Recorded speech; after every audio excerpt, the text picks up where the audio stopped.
in, is there anything that you want young playwrights or up-and-coming playwrights to know about this industry? You're our first caller of the day. And tell us, is there something that you want them to get out of being a playwright or understand all the ins and outs? What is something that you, if you had a chance to sit in front of them, well, you actually are. You're actually in front of them, but if you had a chance to tell them the pros and cons of this industry, what would that be? Well, you don't get into it for the money. I think that any playwright I've ever spoken to has said that they do it because they just love it. And I think that you have to love it enough to not just write that first play. You have to love it enough to write the second, the third, the fourth, and forever, because you never know which play might be the one that people are going to notice, and you will improve with every play you write. I think you can't go to enough theater and read enough plays because that's an education. If you're starting young enough, I think getting the MFA from a good school is a great piece of advice. But I think the biggest is you have to write and you have to get your work out into the world. What is that again? I'm sorry, Donna. What was that again? Get your what? Pardon me? You said get your MSA. What is that? MFA, Master of Fine Arts in Playwriting. Ah. If you can get that from a good school, that can help you make a lot of connections. But I think the biggest thing is that it has to be something you want to do and keep doing, even if you're not getting a lot of financial reward, because from what I hear, it takes 10 years to make a dent, and I think that's probably pretty accurate. And the marketing is relentless. So you have to really love it. You really have to love it. And you have to constantly be seeking to be better at it and educate yourself any way you can. And I think you know soon enough, if you write a play and you show it to people and they say, yeah, this is great, but it's not necessarily good. You need to get into a workshop. You need to let people read it out loud. And you just have to keep doing it. I think that's the best thing. And I think if you know if you're that kind of person, if you need to write, you know that you're that kind of person. Okay. So what is it that you are getting ready to do in the near future? What's your next project? I'm going to Phoenix. That's happening. And then I'm speaking at City Rights Conference in June in Florida. And I have a couple plays opening, so I'll be headed to those. We have the Dramatists Guild Conference in July, so I encourage playwrights to attend that. It's in La Jolla, California. For any playwrights listening, I have a blog at donnahoke.com that has tons of great advice that I collected from literary managers and artistic directors called The Real Inspiration for Playwrights Project. And there's a lot of really good inspirational advice about getting your work out there and finding means to productions. I don't know, it's a busy year. There's a lot of stuff happening. I have a couple plays in development, so I'll be working on those and, always trying to write more and find the time to write more. Wow, wonderful. We have a wonderful playwright all the way from Buffalo, New York. And she's calling us to tell us all about her plays and the ins and outs of what it takes for Miss Donna Hoke. It's Donna Hoke, right? Yes. All right, Miss Donna Hoke, to share with you the industry out there in New York. So if you're out there in New York right now and you're looking to get into it, if they want to get in contact with you, Donna, how could they get in contact with you? Via my website. Which is donnahoke.com, and there's a form there that you can just use. And my email address is donna@donnahoke.com, so you can find me that way. That's probably the simplest. Wow, okay. And Facebook. I have a Facebook page, too, Donna Hoke Playwright, and you can also reach me through there. How many plays have you gone to, and you could not bear or sit there to watch that play go any further? How many plays have I been to? Yes, that you could not bear to sit and watch the production. That it was so bad. Well, I'm also the theater writer for a regional magazine, so I go to a lot of plays. I probably go to 80 or so a year. Oh, so you're a theater writer. So tell our listeners, as a theater writer, when you go and observe plays, what is it that you observing? So these playwrights will know, because you might pop up at one of their productions and sit there and watch, and they don't know. So what is it that a playwright, writer, a journalist, basically look for?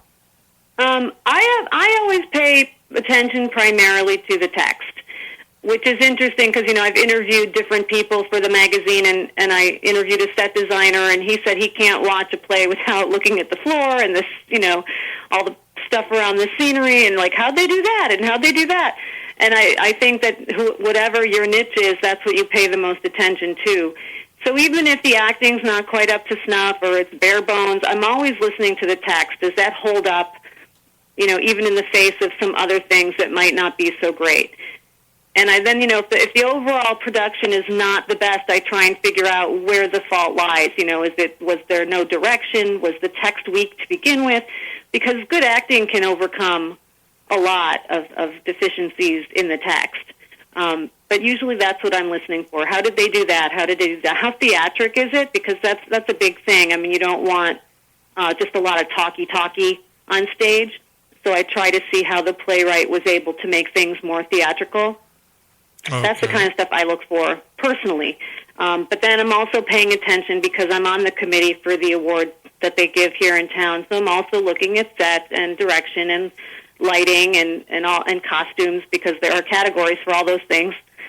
So I need to be paying attention to a little bit of everything. But I would say overwhelmingly it's the text. I don't mind black box theater at all because that kind of puts the text front and center. Production values are nice, but that's what's most important to me. Now you said black box theater. For those that are new to the production, what is black box theater? It's basically you're in a black box. There's no scenery. There's no set. There are some props if you need them, but there's no sets like people are used to thinking about, or certainly nothing like you would see on Broadway or in regional theaters. It's just a black box. Maybe you'll have a table and a chair or something very, very simple and suggested. So would you suggest a new playwright to get into something like that, black box theater, or before they start getting into doing a stage production and spending large amounts of money for gear and people? And is it good for a playwright to start off paying their actors? Well, actors should get paid, yes. They should always get paid. If a playwright is going to self-produce his play, there's a lot that goes into that, and I've done that for like an infringement festival. It's a lot of work. With 3 other playwrights, we produced a series of short plays, and there's a lot that goes into it, and there are all kinds of materials out there on self-production. I have never self-produced a full-length play. I think that would be beyond my scope of what I know how to do, but certainly, and if somebody was interested in doing that, I would suggest going on the official Playwrights of Facebook and asking, because there are tons of people on there with lots of experience in production. I have pretty much always just been in the role of playwright and not really been involved behind the scenes except to go to rehearsal or, things like that. I've left it up to the professionals. Oh, okay. Do you like working with children, or do you have your children involved in any of your work? My daughter is a theater performance major in college. She's a sophomore, so she's probably the one who's most interested. My one son is also pretty interested. My one daughter mostly likes musicals, and my other son couldn't care less about any of it. Wow. Okay. So we have a mother that is involved in this, and does it take up a lot of your home life with you trying to prepare or prep for a show? No, because once the show is written, my part is essentially done. If something is being produced locally, I will go to rehearsals, but I don't go to all of the rehearsals. I I go in the beginning, and then I'll check in here and there. But if I trust the director and I feel like it's going in a good direction, I don't feel like I need to be there every night. I spend more nights actually at other productions than I do, doing anything for my own. And if I have productions going up out of town, I generally tend not to go unless they're paying for me to go, or, unless it's something I really, really want to get to, or it's close by. I won't fly across the country, for an opening, because it's just expensive, and I end up eating my royalties in airfare. Wow. Okay. So there are royalties in it. Now, do you feel any of your productions are TV worthy at this present time?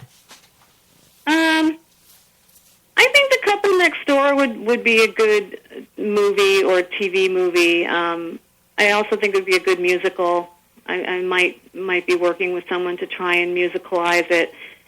I think there are aspects of any of them that could make a premise, for a television show. I don't know. I haven't written any screenplays. It's a whole different animal, a different format, different kind of guidelines and structure, and I don't really know much about that. Okay. Ladies and gentlemen, if you want more information, you want to talk with this wonderful young lady, she has some great insight, you can contact her on her Facebook page, Donna Hoke, or you can go to Playwrights. What was that again? Playwright? The Facebook page is Donna Hoke Playwright, and the website is donnahoke.com. donnahoke.com. You can go on there and get more information, and she can guide you and help you out if you're in the city of New York. I had a wonderful time talking with you, Donna. And are you also an author? I have one children's book, and I make crossword puzzles. So I guess I'm an author of those. What's it like making a crossword puzzle? That's wow. That's unique. It's kind of fun. I make them. I've been making them for Soap Opera Digest magazine for the past 20 years, and I make one locally for a paper called The Public. And I've had them published in, the Los Angeles Times, the New York Times, all those places. But now I primarily just make those steady ones, and I also make them for gifts. Wow. People will contact me. I want one for Valentine's Day or a birthday or Christmas, and I personalize them to the person who's getting it. So how do you go about making a puzzle? What is the process of doing that? Well, if it's a personal thing, like somebody recently contacted me to make one for a marriage proposal, which was my first marriage proposal puzzle, which was kind of fun. And so we talked about how he wanted the proposal to be in there. Did he want it to be like something that only they would understand? Did he want different clues in the puzzle? And then once I know the words that the person wants in the puzzle, those have to go in first. Like when you're designing the grid, you have to put those in first. And then you kind of work around them, you place those black squares around, and, then you keep trying to fill in the rest, and then you make up the clues. Yeah. Okay, but as far as cutting the puzzle and everything, the process, do you have a company that does that, or do you do it yourself? No, crossword puzzles. Oh, crossword puzzles, okay. Yeah. I'm thinking about a regular puzzle, but... No, crossword puzzles. Okay. Is that a tedious thing, or do you teach individuals how to do crossword puzzles? To make a crossword? I have never had anybody ask me to teach them. I certainly would be happy to. Nobody has ever asked.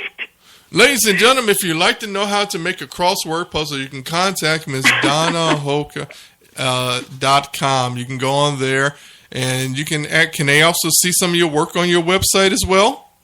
Yeah, my website is divided into journalist, playwright, crossword puzzle maker, and children's author. So she ladies and gentlemen, she has a total of 6 hats on her website. So you can go and pick out whatever hat that is very colorful to your taste, and she'll be gladly to help you with anything that you have any questions with, from playwright to author to doing puzzles. So crossword puzzles. So they'll give you some travel time while you're sitting there in the airport traveling to see different plays. That's right. So I want to thank you very much, Donna, for calling in to Smooth 90.5 FM, WGSJBC Radio.